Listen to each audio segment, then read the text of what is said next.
quiere vacuna para amarillo fever. Sí. Gracias. O extranjero también, sí.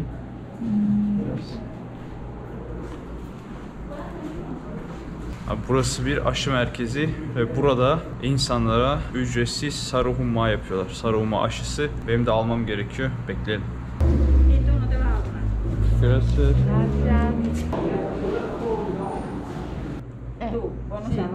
No, solo mi. Por eso tú eres el que te vas a anotar aquí. Burada böyle işaretliyorlar. Bir şeyler yazmışlar. Hastalık geçirdi mi falan filan anlamadan. Hayır hayır hayır dedim. Bakalım olacağız aşımız. Hadi yellow card.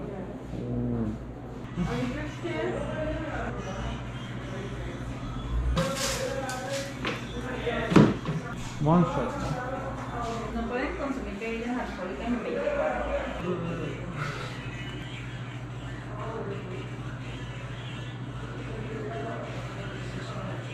Apa? Evet. No puedes consumir bebidas alcohólicas en 24 horas. ¿Cuántos años? 24. Un día. Dos tasas. Dos showers. Oh, it's hurt. Gracias. Muchas gracias. Hasta luego. Böyle bir kart verdiler. Pasaport kadar bir kart. Bu sarı humma aşısının şeyi, ne diyeyim, pasaportu bir nevi yazmışlar zaten. Pasaport, numara, travel document, bla bla bla. İçinde böyle kaşeli imzalı şey var. İşte bunu ülkeden girerken soruyorlar. Sarı humma aşın var mı? Varsa gösteriyorsun. Tamam diyorlar, geçiyorlar. Yoksa problem çıkaran ülkeler var. Nasıl değişiyor? Uçtuğun ülkeden ülkeye göre değişiyor. Mesela biz Brezilya'dan uçarken Meksika'ya sormamışlardı. Aslında sormaları gerekiyor. Pasaport polisine de bağlı. Bazen umursuyor, bazen umursamıyor. Ancak İlyasları Kolombiya'dan nereye uçarken? Brezilya'dan Kolombiya'ya uçarken sanırım sormuşlar ve olmadığı için uçağa almamışlardı adamları. O yüzden önemli aslında. Bir nevi de önemsiz. Var, ancak var. Dönem aşı devri biliyorsunuz. Covid'i sorarken araya da kaynatmasınlar diye aldık. Heyo'nun vardı, benim yoktu. Sadece kart olarak değil, bu bölgelerde, tropik bölgelerde, Afrika'da bir de Güney Amerika'da sarı humma bayağı gözüküyor. Hatta Türkiye'nin doğusunda bile görünmüş, yani varmış. Bu ülkelerden Brezilya, Kolombiya, Peru, Amazonlara kıyısı olan ülkelerden, sınırı olan ülkelerden, bir de Afrika ülkelerinden çıkarken, herhangi bir ülkeye giderken soruyorlar. Hatta Afrika içerisinde gezerken bile soruyorlar. Ömürlük zaten 10 yıl geçerli. 10 yıl böyle yanımda pasaportun içinde duracak. Sorana göstereceğim, artık aşım var diyeceğim. Böyle. Bu arada ücretsiz, devletin şeyi, servisi, yani araba. Ücretsiz, gelirseniz Kolombiya'ya yaptırabilirsiniz. Gerçi Türkiye'de de ücretsiz, ancak Kore'de, Amerika'da ücretliymiş. Ve fiyatlar $100 falan yani. Ben burada yabancı olmama rağmen yine de ücretsiz. Gidelim. Aşımız bitti. Acıyor biraz. Omzum acıyor. Umarım Covid gibi olmaz ya. Ölmüştük Covid'de. Covid gibi olmaz. Olmaz. Evet. Bunda 2 hafta falan herhalde şeyi varmış ama azar azarmış. Baş ağrısı küçük küçük. Evet, neredeyiz? Kolombiya'nın Karayip şehri Cartagena'dayız. Cartagena güzel bir şehir. Kolombiya'nın en kuzeyinde bulunan tatlış bir şehir. Burada da yılbaşı için, Christmas için Cartagena kültürünü gösteren böyle şeyler yapmışlar. Yılbaşı çam ağacı, siyahi bir abla, arkasında beyaz gitar çalan bir abi. Böyle. Burası ana meydanı bu arada. Buraya Saat Kulesi diyorlar. Geçmişte Cartagena aslında bir şehir değildi, bir kaleydi. Ve bu kalenin girişi şu arkadaki Saat Kuleli kapıydı. Ana kapı. Daha sonra gelişince, büyüyünce, şehir yetmeyince 2 kapı daha açtılar. Toplamda 3 kapı oldu böyle surların ortasında bulunan. Arkamdaki abi ot diyor ve tur satmaya çalışıyor. Buradakiler de bir acı. Peki size soruyorum. Şöyle bir bakın. Neden burada insanların yarısı siyahi? Kolombiya öyle Afrika'da bulunan bir ülke değil. Yani aslında siyahilerin asıl doğup büyüdüğü topraklar buralar değil. Brezilya'da da var, burada da var, Amerika'da da var. Ancak bu siyahilerin hepsi Afrika'dan gelen geçmişteki köleler. Cartagena'da köle ticaretinin en büyük şehriydi Güney Amerika'da. Gracias. Şuradan da bir geçelim bakalım. Normalde burada satıcılar oluyor, ancak şu an sabahın 8'i olduğu için, aşı için geldiğim için erkenden burada kimsecikler yok. Kale duvarının içi burası. Bu arada buraya Dulce Meydanı diyorlar. Yani şeker, tatlı meydanı. Neden? Çünkü burada komple şekerciler var. Şu an yeni açıyorlar. Hemen şöyle göstereyim size. Dulce Meydanı'nı. Kim hazır? Bak şu ablamız biraz hazır. Böyle şekerler satıyor. Buenos Aires. Bak bunların hepsi kokonatlı böyle şekerler. Ufak ufak. Tatlı tatlı. Ama biz yiyemeyiz çünkü kahvaltı bile yapmadık. Bayağı tatlı. İşte bu tatlılardan dolayı buraya Dulce Meydanı diyorlar. Yani şeker meydanı. Bak burası da aynı şekilde. Bunların hepsi böyle şekerleme. Biraz karanlık ama şekerleme bunlar. Evet, bu arkamda görmüş olduğunuz abi Cartagena'nın kurucusu. Yani Pedro de Heredia. Kendisi İspanyol ve İspanya'nın Cartagena şehrinden gelmiş. Bu sebeple memleketinin ismini bu şehre de koymuş. Geldiği tarih 1 Haziran 1533. Bak gününe kadar söylüyorum. Gelmiş ve demiş ki ben buraya Cartagena ismini koyuyorum. Ancak İspanya'daki Cartagena'dan ayırt etmek için buraya yerlilerin Cartagena'sı yani Cartagena de India diyorum diyor. Yerli demek India demek burada. Bu abi buraya 1533'te geldiği zaman bu bölgede yaşayan, hatta 7000 yıl boyunca yaşayan Cebu halkı varmış. Cebu halkı bu bölgede yaşıyormuş. Bu adam gelmiş, yarısını çoğunu belki öldürmüş. Ondan öncekiler de ölüymüş zaten geldiğinde. Gelmiş burayı fethetmiş, kaleye çevirmiş bu şehri. Sonra şehir yapmış, 20 yıl boyunca geliştirmiş bu şehri. Kilise kurmuş tabii, insanları Hristiyanlaştırmış. Peki bu adam buraya niye gelmiş, nasıl gelmiş? Aslında bu adam İspanya'da bir suçluymuş. Suçu da İspanya'da 3 kişiyi öldürmekmiş cinayetten dolayı. Ve İspanya kralı o dönem demiş ki seni cezalandıracağım veya ikinci şans seni süreceğim demiş. Nereye? Buraya. İspanya kralı bu adamı buraya yollamış, bir suçluyu, ve bu suçlu burada 20 sene boyunca şehir kurmuş. 20 senenin sonunda fark etmiş ki burada yaşayan Cebu halkı ölülerini altınlarıyla birlikte, ziynet eşyalarıyla birlikte, yani bu ne demek oluyor? Abimiz Cebu halkının ölülerinin bütün mezarlarını tek tek açacak demek oluyor. Açıyor da. Ardından İspanyollar bu olayı anlayınca kral diyor ki tamam oğlum yardırın. Bir sürü adam yolluyor. Akın akın. Buraya bir sürü adam geliyor. Şehrin stratejik konumu da çok önemli Latin Amerika'da. Direkt bildiğin liman, yani bildiğin herkesin geçebileceği bir liman o dönem. Ve Kolombiya'nın bir özelliği de Pasifik ve Karayip denizine sınırı olması. Pasifik okyanusu ve Karayip denizine. Böyle olunca Kolombiya'nın Cartagena'sı da Karayip'te bir bölge olunca çok önemli bir konum oluyor. Bir de zengin insanlar geliyor. Bu şehir iyice büyüyor, gelişiyor. O dönem bir de Afrikalı köleleri getiriyorlar. Buradaki şehri geliştirmek için. Nereden geliyor? Afrika'dan çıkıyor bu köleler. Portekizler aracılığıyla Kanarya adalarına ulaştırılıyor. Kanarya adalarından da Güney Amerika'ya, yani Cartagena'ya getiriliyor. Cartagena'ya gelen köleler de Güney Amerika'ya satılıyor İspanyollar aracılığıyla. Yani her şey bu abimizle birlikte başlamış oluyor. Bak abimizin keyfi yerinde orada. Burası da şehrin o eskiden kurulmuş, yapılandırılmış sokakları. Böyle tarihi. Şöyle gidelim. Ana cadde burası zaten. Yani her yer. Bak, arkamızda görmüş olduğunuz ablalar şehrin simgesi bir nevi. Böyle renkli renkli siyahi ablalar kafalarında meyveler taşıyor. Şehirde dolanıyor. Ancak fotoğraf için para istiyorlar. O yüzden tırstırıyorlar beni. Burası dediğim gibi çok güzel koktu be. Smells so nice. O eski Avrupa şeyi koktu. 1500'lerde pastanesi koktu. Bak böyle tarihi görüyorsunuz binalar. Hep böyle 1500, 1600, 1700'lerde yapılmış binalar bunlar. Burası da ana caddelerinden, sokaklarından biri. Meydana giden. Burası da şehrin eski yapılarından biri. Meydanda bir tane papazımız var orada. Peki şehir neden bu kadar zenginleşiyor bir anda? Nasıl? 3 sebebi var. Birincisi Cebu halkının mezarlarından çıkan altınlar. Bütün insanlar ölünce ziynet eşyalarıyla birlikte gömülüyor. O çıkan altınları da İspanyollar kullanıyor, satıyor, köle satın alıyor, bir şeyler yapıyor, şehri geliştiriyor. 2. Alınan kölelerin geri satılması. Nasıl satılıyor? İşleri bitiyor kölelerin burada. Diyorlar ki tamam şehir gelişti, artık köle kapasitemiz doldu, köleye ihtiyacımız yok. Güney Amerika'ya satıyorlar. Zaten nüfus burada gelişiyor, köle nüfusu. 3. Satılmayan kölelerin, burada kalan kölelerin tarlalarda, ağır işlerde çalıştırılarak gelir elde edilmesi. Yani sömürülmesi, kölelerin sömürülmesi. 3 ana sebep şehrin gelişiminde rol oynayan.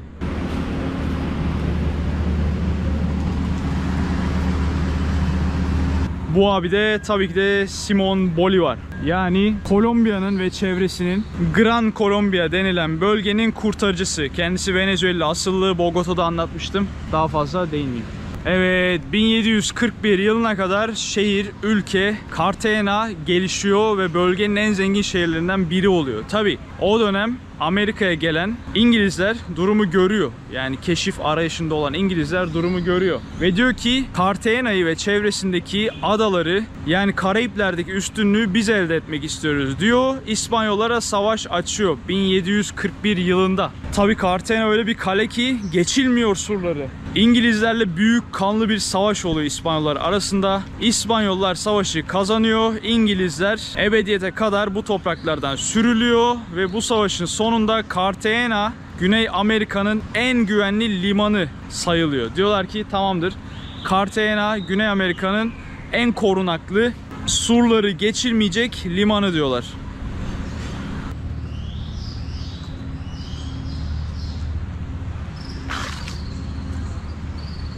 Ve şu anda parkta da abiler böyle uyuyor. Şurada bir abla var. Güzel güzel. Evet, gelelim şimdi bu kapıya. Bu kapı, gördüğünüz kapı, bak ablamız da geçiyor böyle meyveleriyle.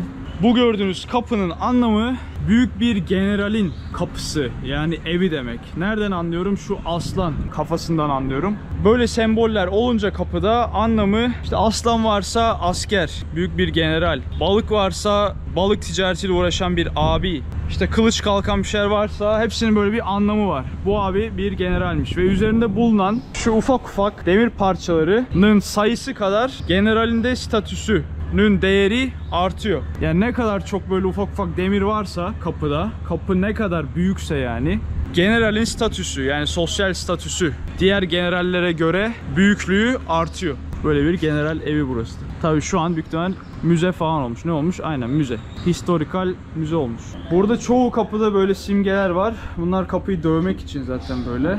Hani burada bukalemun tarzı bir şey var. Bunun anlamını bilmiyorum. Böyle bir ticaret yapmıyorlardır. Acaba bunun anlamı nedir? Bilen varsa yazsın. Topları görüyorsunuz. O dönem buraya getirilen, buralarda dökülen toplar. Böyle kocaman. İçinde topu da var bak. Normalde topunu çıkarırlar. Topa bak. Görüyor musun? Boom. Baksana, buraya Kolombiya güzellerini asmışlar. Dünya güzeliymiş. Miss Universe. Yok, gezegen, evren falan ya. Bu da 2015'te, 1958'de. Son ablamız da bu. Kolombiyalı güzel. 2020, 2019, 2018 böyle gidiyor. 2000 değil 1934'lere kadar. Baya fotoğraflar kaymış artık. Tabi bu ablalar Kolombiya güzeli. Ancak şu ikisi kainat güzeli. Aynen, kainat. Why Colombian woman is beautiful? Because they say if there's so many different type of the genetic is mixed, they got only the good genetic. That's why here so many races mixed. That's why they're beautiful. Doğru, melezi çok fazla. Burada 4-5 tane ırk saydılar. Siyahiler, Afrika'dan gelen siyahiler, Avrupa'dan gelen İspanyollar, beyazlar, burada yaşayan yerliler dediğim Sibu halkı, işte Mayalısı, Azteklisi, İnkalısı, öncesi falan 7000 yıllık tarih. Başka Arap dediler, Arap, İspanya'ya karışan Arap kökenler dediler. İspanya'ya karışan Afrikalı köken dediler. Yani o Endülüslerden falan bahsediyorum. İspanya'nın sömürüldüğü dönemlerden. O yüzden çok karışık yani. İspanyol deyip geçme, İspanya da acayip karışık. Ve böyle karışık genetik olunca güzellik daha da baskın oluyormuş. Kolombiya, Venezuela o yüzden böyle güzelmiş. Evet, bu gördüğünüz abi bu bölgede çok önemli bir abi. Kendisinin adı San Pedro. San Pedro bir papaz. Cizvit papazı, o dönem Cizvit papazı diyorlar. Yani buradaki kölelerin, hatta bütün Güney Amerika'daki kölelerin eğitiminden sorumlu, dini eğitiminden, onların vaftiz edilmesinden, Hristiyan olmasından sorumlu, yönetiminden sorumlu. Yani himaye eden abi. Kendisinin yardımcısı Afrikalı bir köle. Bu köle de 7 dil konuşan, buraya getirilen Afrikalıların dilini konuşan, anlatan abi. San Pedro'nun yanında görüyorsunuz. Bu da San Pedro'nun kilisesi. Devasa. Peki San Pedro niye önemli? San Pedro İspanyol asıllı bir abi, yine İspanya'dan gelmiş. Orada Katalonya bölgesinden gelmiş, Barcelona taraflarından. Bir abi 1611'de sanırım gelmişti. Buraya geliyor. Afrikalıların, kölelerin himayesinden sorumlu ve 300.000 tane köleyi vaftiz ediyor, Hristiyan ediyor. Yani hesap edin, 300.000 tane köleyi burada Burada 300 bin o dönemin nüfusuna kıyasla, yani şu an bu şehrin nüfusu 1 milyon ve bunun yarısı 500 bini Afrika kökenli. Yani o dönem 1600'lü yıllarda adam 300 bin tane Afrikalıyı burada vaftiz ediyor. Çok büyük bir rakam. Tabi onlar Güney Amerika'ya da satılıyor. Yani buradan geçen Afrikalıları vaftiz ediyor. Tabi bu vaftizlerin hepsini tek başına yapmıyor. Yanında ekip arkadaşları da var. Burada toplamda 74 tane Cizvit papazı var. Buralarda yaşayan. Bu papazlar dediğim gibi köylerin eğitiminden, siyahilerin eğitiminden, himayesinden sorumlu. O dönem burada sıtma çok yaygın. En yaygın hastalıklardan biri sıtma. Aynı zamanda bu papazlar San Pedro köylerin iyileştirilmesinde, tedavi sürecinde de rol oynuyor. Onlara böyle botanik bahçesinden ürettiği, beslediği çiçeklerle, bitkisel ilaçlarla, karışımlarla tedavi uygulamaya çalışıyor ama ne kadar başarılı oluyor bilmiyorum. Tabii o dönem gelen köylerin yarısından fazlası da yollarda ölüyor. Neden? İskorbüt denilen C vitamini eksikliğinden kaynaklanan hastalıktan dolayı 3 ay boyunca sürüyor gemi yolculukları.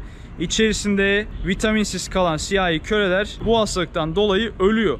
Bu sebeple buraya varan kölelere direkt olarak gördüğünüz San Pedro kendi elleriyle limon veriyor köleleriyle birlikte. Limonun anlamı da C vitamini bu topraklarda.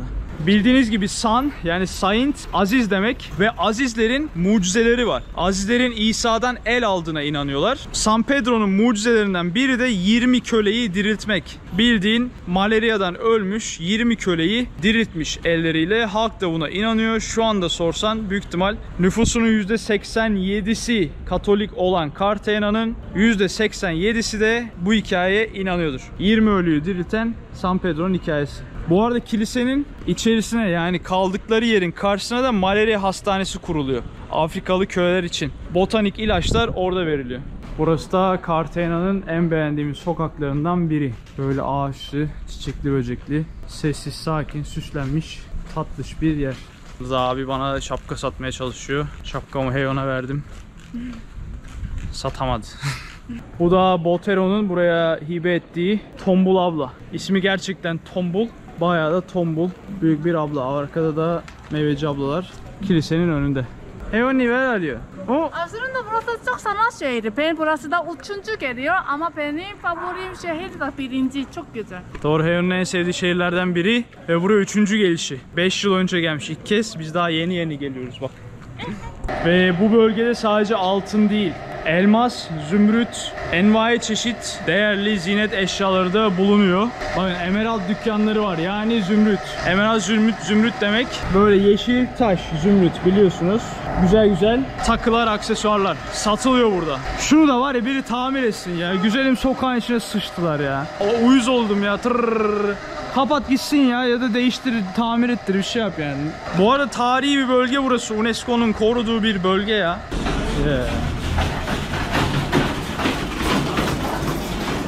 Abi burası da geçmişte papazların yaşadığı evler. İçerideydi, surların dibinde. Şimdi surlardan dışarıya doğru çıkıyoruz. Bak burası sur. Burada surların bir diğer kapısıydı bunlarda. O dönem köylerin getirildiği gemi tarzı. Vay be, ilk defa böyle bir silah gördüm. İspanyol teknolojisi ya. Nasıl bir şey bu ya? Taramalı top mu ne? Çevirmeli, çarklı. İlginç. O dönem İspanyolların savaştığı silahlar bunlar.